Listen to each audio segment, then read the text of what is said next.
Saudaraku, harga kentang di Aceh Tengah mengalami kenaikan tipis dalam beberapa waktu terakhir pada Kamis 19 Juni 2025.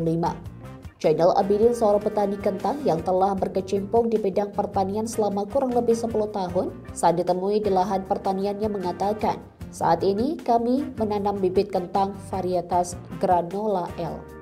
Hasil panen biasanya ia jual ke pasar melalui pengepul lokal yang dikenal sebagai toke, salah satunya berlokasi di Pasar Payailang Tekengon. Jainal menyebutkan bahwa ia menjual kentang dalam 3 kategori berdasarkan ukuran super jumbo, sedang, dan kecil untuk kebutuhan rendang. Kurang lebih sudah 10 tahun kita menanam jenis varietas Granola L. Kami menjual ke tengkulak atau biasa disebut di sini toke Pasar Payailang. Pasokan jenis kentang jenis kentang. Ada 3 jenis atau 3 model dia.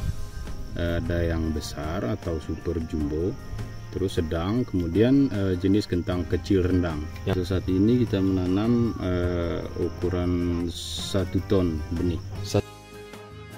Harga jual saat ini adalah Rp8.500 per kilogram untuk ukuran besar, sedangkan Rp7.500 per kilogram, dan yang kecil Rp5.000 per kilogram. Sebelumnya, harga kentang untuk ukuran besar berada di kisaran Rp7.000 per kilogram, tercatat terdapat kenaikan sebesar Rp1.500. Kenaikan harga ini sangat membantu petani meski masih tergantung juga dengan harga pupuk. Ia menjelaskan bahwa untuk mendapatkan hasil maksimal dengan biaya pupuk yang kini mencapai Rp800.000, maka harga jual kentang idealnya harus mencapai setidaknya Rp8.000 per kilogram. Untuk masa tanam, Jainal menyebutkan dibutuhkan waktu sekitar 3 bulan dari penanaman hingga panen. Saat ini, ia menanam sebanyak 1 ton bibit kentang di lahannya. Jainal berharap agar harga kentang ke depannya bisa lebih stabil atau meningkat, agar petani tidak merugi akibat fluktuasi harga dan tingginya biaya produksi.